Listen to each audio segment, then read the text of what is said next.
Hello all the students. कैसे हो आप सब? होप सब एकदम अच्छे होंगे और अच्छे से स्टडी भी कर रहे होंगे। तो शायद आपने मेरा पार्ट 1 और पार्ट 2 देख ही लिया है। अगर नहीं देखा तो नीचे लिंक डिस्क्रिप्शन में है। पार्ट 1 में हमने पढ़ा था मीनिंग क्या है मैनेजमेंट का एंड उसके फीचर्स क्या है। सेकंड पार्ट में हमने पढ़ा ऑब्जेक्टिव क्या है मैनेजमेंट का और उसकी इंपॉर्टेंस क्या है। तो हम थर्ड पार्ट में पढ़ रहे हैं नेचर ऑफ मैनेजमेंट। मैनेजमेंट का नेचर कैसा है, मैनेजमेंट साइंस है, आर्ट है या फिर प्रोफेशन है। चलिए स्टार्ट करते हैं। मैनेजमेंट को हम साइंस मान लेते हैं, मैनेजमेंट को हम आर्ट मान लेते हैं, मैनेजमेंट को हम प्रोफेशन मान लेते हैं। मैनेजमेंट है क्या, हमने फर्स्ट वीडियो में देखा था।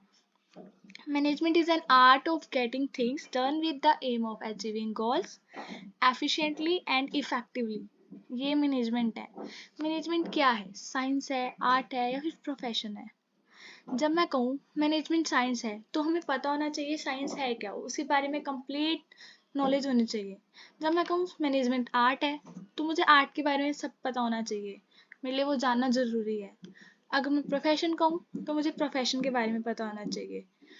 अगर हम इसको क्लियर कर लेंगे तो हम इसको कंपेयर कर सकते हैं मैनेजमेंट के साथ। तो चलिए स्टार्ट करते हैं मैनेजमेंट एज अ साइंस से। देखो मैनेजमेंट एज अ साइंस क्या है। साइंस एक ऐसी बॉडी ऑफ नॉलेज है जो रिप्रेजेंट करती है एक जैसे साइंस है ये, हम एक इसको सिस्टमेटिकली रिकॉर्ड होना चाहिए। हम इसके इफेक्ट्स देखते हैं, जैसे साइंस में लगा लो केमिस्ट्री होती है, बायो होती है एंड फिजिक्स होती है। इसको इन्हें सिस्टमेटिकली वे में रिकॉर्ड करना, सिस्टमेटिक मैनर में लेना। जैसे हमने न्यूटन्स पढ़ा है, ग्रेविटी पढ़ी है, एक्सलरेशंस पढ़ा है, मतलब ये सारे लॉ पढ़े हैं, इनको एक सिस्टमेटिक वे में लाना, ये होती है हमारी सिस्टमेटिक बॉडी ऑफ नॉलेज। इसके बाद है principles are based on experimentation. जो प्रिंसिपल है वो बेस्ड होता है एक्सपेरिमेंट्स के ऊपर। हाँ, साइंस में हमें एक्सपेरिमेंट्स करने होते हैं, ये नहीं कि एक दिन में सोया बन गया उठ के रेडी हो गया, नहीं, इसमें भी हमें मेहनत लगती है, बहुत बहुत टाइम लग जाता है एक्सपेरिमेंट्स करने में। उसके बाद है थर्ड यूनिवर्सल वैलिडिटी। ये यूनिवर्सल वैलिडिटी होती है। साइंस के लॉ हर जगह सेम होते हैं, लाइक इंडिया में अलग है और वर्ल्ड पूरे वर्ल्ड में अलग है, नहीं। इंडिया, अफगानिस्तान, लंदन, हर जगह साइंस के एक ही रूल होता है, एक ही लॉ होता है। अगर हाइड्रोजन के 2 मॉलिक्यूल और ऑक्सीजन का एक मिलाओ तो वाटर बनता है, तो हर जगह यही होता है, साइंस का एक ही रूल है। ये हमने पढ़ा साइंस में। लेकिन अगर हम इसको कंपेयर करें मैनेजमेंट में तो वो कैसे होगा, जैसे साइंस में एक सिस्टमेटिकली बॉडी होनी चाहिए वैसे मैनेजमेंट में भी एक सिस्टमेटिकली बॉडी होनी चाहिए। साइंस के अलग से स्कूल, कॉलेजेस, टीचर्स, यूनिवर्सिटी ये चीज़ होती है, वैसे मैनेजमेंट में भी होता है। मैनेजमेंट के ऊपर भी अलग से स्कूल्स होते हैं, अलग से टीचर्स होते हैं, यूनिवर्सिटीज़ होती हैं। तो क्या ये कंपेयर करता है जो साइंस है वो मैनेजमेंट है? हाँ, जो साइंस है वो मैनेजमेंट है। इसलिए हम कहते हैं फर्स्ट पॉइंट में हमें ये क्लियर कर रहा है कि साइंस मैनेजमेंट है। सेकंड में हमने पढ़ा कि साइंस में एक्सपेरिमेंट की नीड होती है, क्या मैनेजमेंट में भी होती है? हाँ, मैनेजमेंट डील करता है ह्यूमन बीइंग के साथ, ह्यूमन के बिहेवियर के साथ। ये एक्यूरेट नहीं बताता बट उससे मिलता जुलता बताता है। जैसे अभी मेरी किसी से फाइट हो गई तो मैं उसके बारे में बुरा कहूँगी, कल और उससे बन जाएगी तो मैं उसके अच्छा बताऊँगी, मतलब उसका बिहेवियर के ऊपर। ये होता भी है, हो भी सकता है और नहीं भी, 50-50 चांसेस हैं, 50-50 चांसेस हैं। थर्ड है यूनिवर्सल वैलिडिटी। इसके अंदर क्या होता है, जैसे हमने साइंस में पढ़ा कि वो हर जगह एक ही रूल होता है। आप इंडिया में हो, आप हरियाणा में हो, चाहे आप लंदन हो, पेरिस हो, जहाँ पर भी हो, साइंस का एक ही रूल है। अगर H2O बन के वाटर बनता है तो हर जगह यही रूल होगा। बट मैनेजमेंट में ऐसा नहीं है। मैनेजमेंट हर जगह हर कोई अपना बिजनेस अपने तरीके से चलाता है। यहाँ पर अलग चल रहा है, हरियाणा में, पूरे दिल्ली में अलग चल रहा है, मतलब हर कोई अपने अपने वे से चलता है, अपने अपने, हर किसी का वे सेम नहीं होता। इसलिए ये भी 50-50 है। 50-50 क्या, ये तो है ही नहीं। तो हम कह सकते हैं इसके कंक्लूजन में कि जो साइंस है वो प्योर साइंस नहीं है, it is not a pure science. ये इनएग्जैक्ट साइंस है, सोशल साइंस है, अप्लाइड साइंस है और सॉफ्ट साइंस है। ये प्योर साइंस नहीं है, it is not a pure science.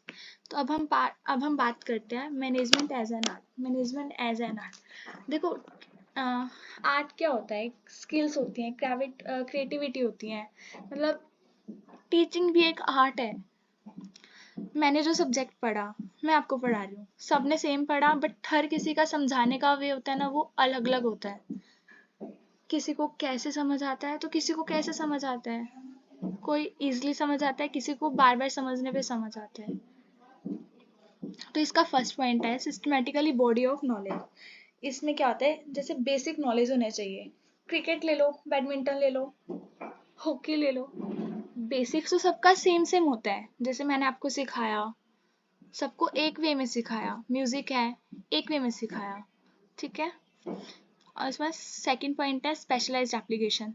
मैंने आपको सिखाया बेसिक, लेकिन आपने उसको अपने वे में किया, अपनी पर्सनल स्किल्स लगाई, अपनी सेटिस्फेक्शन की कि हाँ, कि आप अपने अकॉर्डिंग कर रहे हो, कि आपको जिसमें बेस्ट लगे।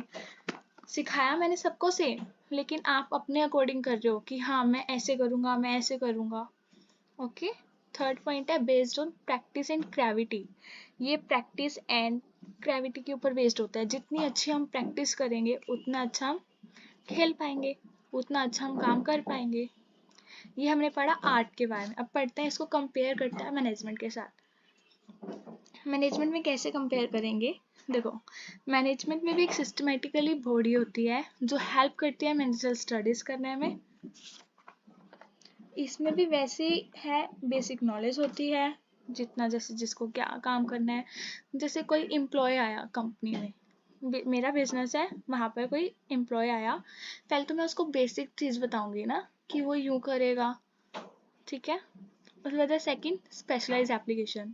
स्पेशलाइज एप्लीकेशन जो मैनेजर है, वो हर किसी में एक ही प्रॉब्लम, जैसे प्रॉब्लम आ गई कोई, सारे मैनेजर्स उसको एक ही वे में सॉल्व नहीं करेंगे, हर किसी का डिफरेंट डिफरेंट वे होता है उस प्रॉब्लम को सॉल्व करने का।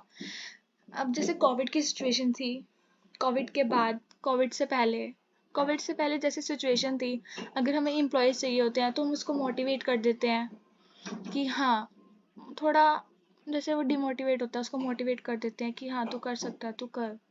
मतलब एम्प्लॉयज़ को अच्छे से मोटिवेट करना कि वो और अच्छे से काम कर पाए। नहीं कर पा रहा तो उसको कुछ कहा कि तेरी सैलरी इंक्रीज कर देंगे, ऐसे मतलब उसको मोटिवेट करना। हर कोई मैनेजर का ना अपना अलग वे होते हैं, हर सारे मैनेजर्स एक जैसा नहीं सोचते, हर एक जैसी प्रॉब्लम को अलग अलग वे में सॉल्व करते हैं, सबका मेथड एक नहीं होता।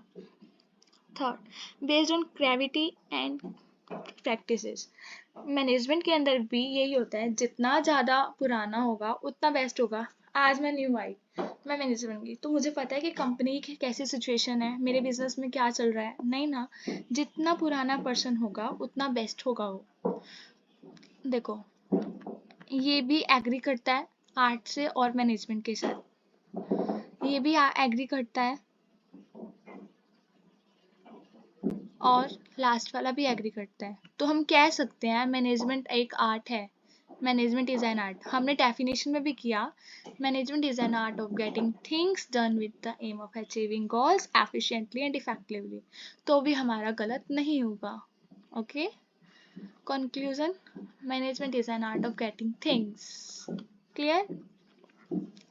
अब हम कहते हैं management is both, management science भी है, मैनेजमेंट एक आर्ट भी है।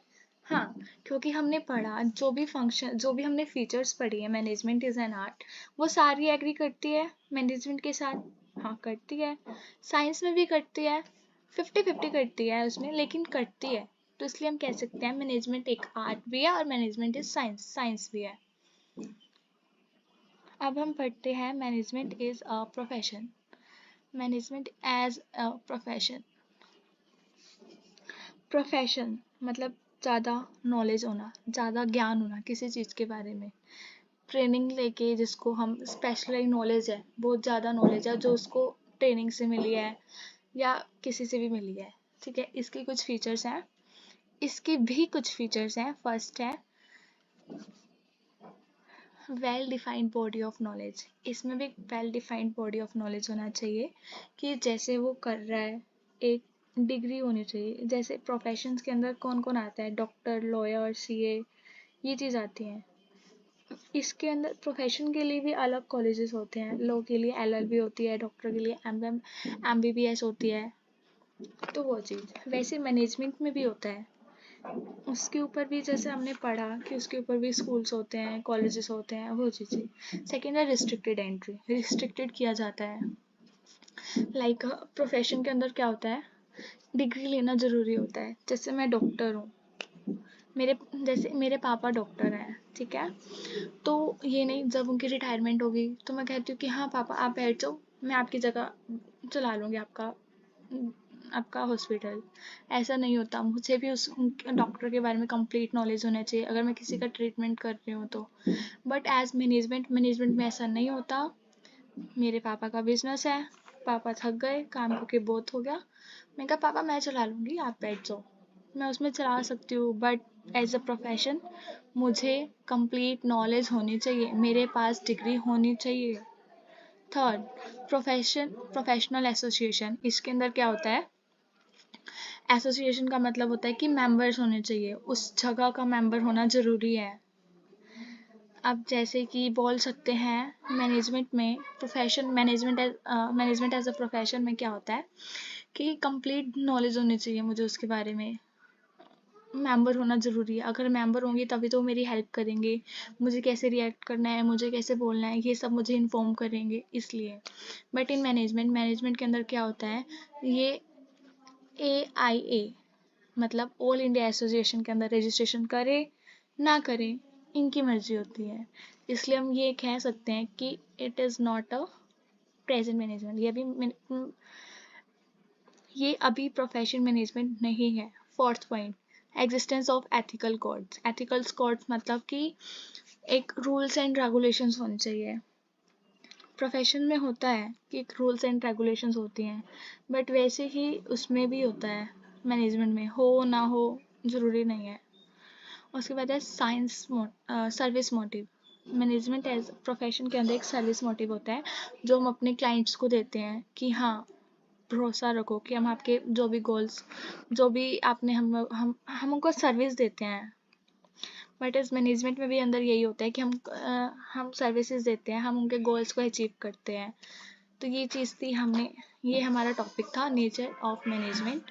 मे बी आप लोगों को क्लियर होगा, नहीं है तो कमेंट सेक्शन में पूछ सकते हैं। लिंक नीचे मेरे डिस्क्रिप्शन में है, टेलीग्राम चैनल का। अगर आपको नोट्स चाहिए तो आप उसके बारे में बता सकते हो। Thank you, bye bye.